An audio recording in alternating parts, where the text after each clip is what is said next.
According to Wikipedia, red tape is an idiom referring to regulations or conformity to formal rules or standards which are claimed to be excessive, rigid, and redundant. This idiom was perfect for director Edwin August, who in 1913 created a film called The Bloody Red Tape of Charity, an expose about organized charities and effectiveness. But who is Edwin August? Was he any good at filmmaking? And where's Shrobe Kudovitsky been for the past 10 months? Well, none of those questions will be answered, cause fuck you! Also, the film's lost. Before we begin our deep dive into the film, let us dissect who exactly Edwin August was. First of all, he is a Homo sapien who has been dead for 60 years. Edwin August was born in St. Louis, Missouri on November 10th, 1883. He would start acting from a very early age, that being the age of 7, on the stages of New York. By 1908, he had started acting in films. Though he was mostly an actor, he directed a fair few of his own films, including The Bloody Red Tape of Charity, a film you may have heard of, as well as His Own Blood, a film about how soda is so addictive that it virtually commits all crime in the world. After this, we begin to hit a snag, as this guy wasn't the silent era's most popular star. And at first, it was really hard for me to find any information about this guy that wasn't just a tombstone and a filmography rolled into one. However, I was able to find an interview done by the Motion Picture Magazine in 1914, which did give me some insight into the man who directed, wrote, starred in as the main character, and examine the prostate of our lost film of the day. Now, despite what you may have been led to believe because of the topic and message of the film, Edwin August was actually a pretty apolitical person himself. Despite this, Edwin August would attempt to run for president in the 1916 election, making his campaign almost entirely about issues relating to the film industry, including halting film censorship. And this film, as well as the other one, His Own Blood, definitely displays some care about the flaws in society on the part of Edwin August. From everything that I've read about him, he seemed like a filmmaker who truly cared about his craft and truly did care about social ills, even if he had very little interest in politics. Now, on to the film itself. We have very little information about its development or production besides the obvious fact that it was meant to expose the misdeeds of organized charity.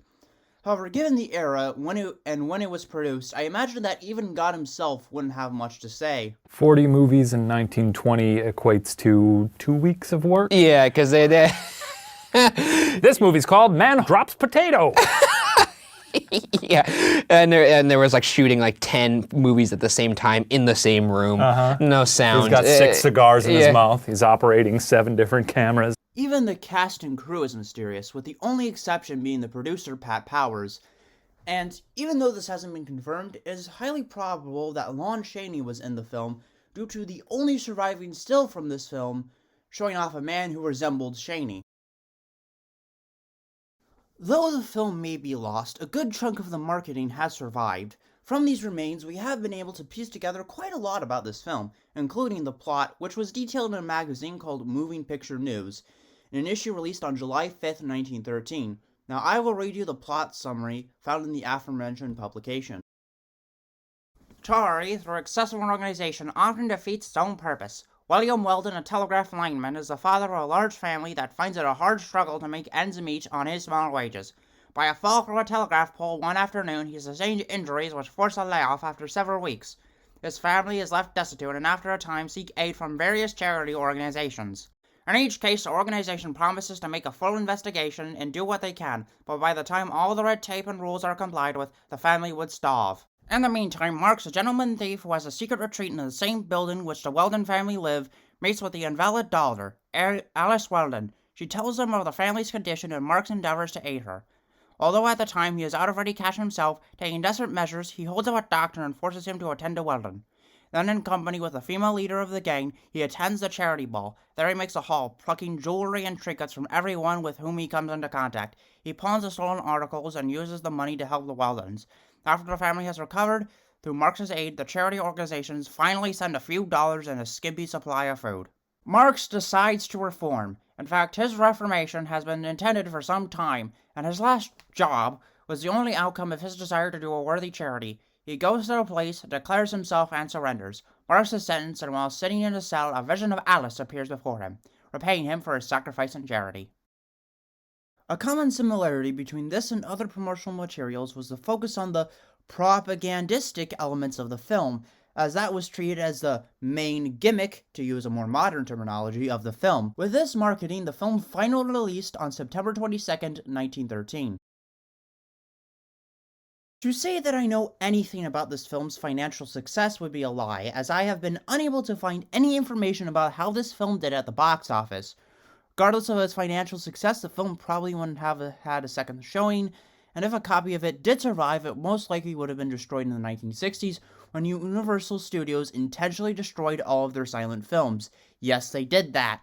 One review of this film has survived, and it was generally positive, particularly noting the excellent cinematography but criticizing the actors' performances. Even if we have very little information about the film's reception, we do have a lot more information about the heaps of controversy this film received, from claims about it distorting the facts to just mere exaggeration of organized charities' incompetency.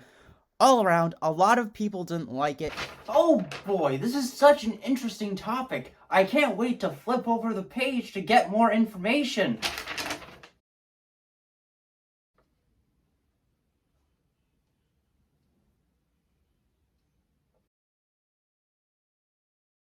Any lost film, the possibility of a rediscovery is on a lot of people's minds.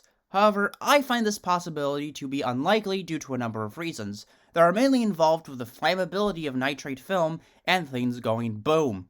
Other than that, I really have nothing to add. I mean, I could exit with a long and overly sentimental and tragic monologue about how it's such a bummer that this film was lost and such. But, I mean, to be fair, it is a bummer that this film was lost, but I'm not that obnoxious, so I'm just gonna say bye. Hey guys, I'm filming this at midnight, and I really do not want to wake my parents, so that's why I'm kind of whispering.